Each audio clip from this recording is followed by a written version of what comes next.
Kaixo, ongetorri jakindunera. Gaurko bideoan, ekuazio linearen sistemak ordezkatzen metodoaren bidez zelan ebazten diren ikusiko dugu. Horretarako, arbelan idatzi ditugun urrats hauek jarraituko ditugu. Lehenik eta behin, ekuazio bietako batean ezezagunetako bat bakanduko dugu.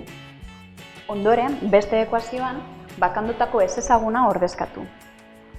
Pasu hau eman ondoren, beste ekuazio lineal bat aterako da, baino ezezagun bakarragaz.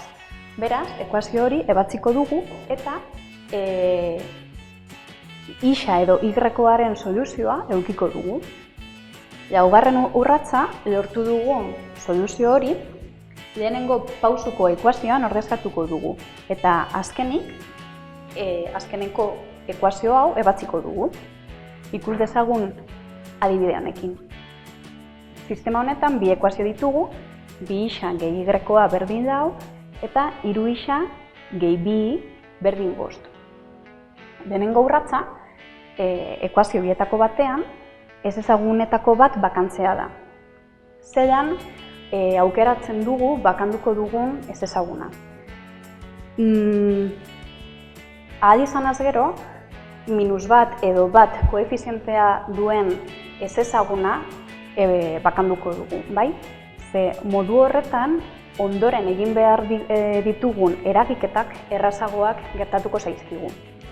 Beraz, sistema honetan, y-ko hau bakanduko dugu, bai? Lehenengo pausua, y-koa berdin lau, eta bi isa, bestatadera pasatzerakoan, minus bi isa.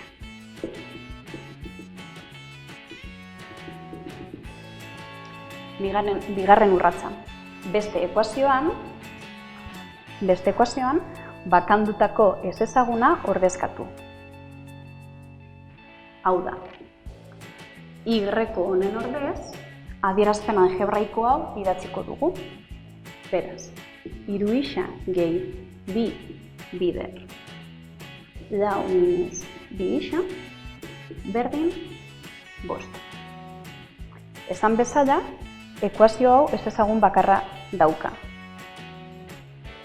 Beraz, betiko moduan ebatziko dugu.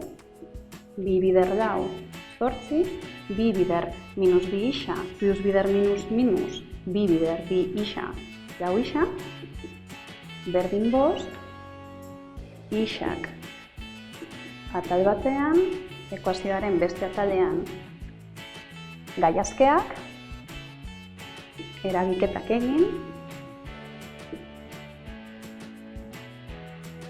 eta dagoeneko isaren balioa daukagu, bai?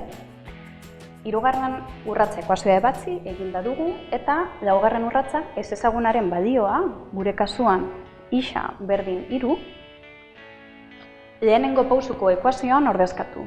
Lehenengo pausuko ekuazioan, hemen, bai? Beraz, ekuazio honetan isa ordezkatuko dugu, bai? Eta bere balioa idatziko dugu. I berdin lau minus bi bider 3, i berdin lau minus 6, i berdin minus 2. Y-koaren balioa lortu dugu lehenengo pausuko ekuazioa ebatziz, bai? Beraz, geditzen zaigun azkenengo urratsa, ekuazio sistema honen soluzioa, zein da, isa berdin 3, y-koa berdin minus 2.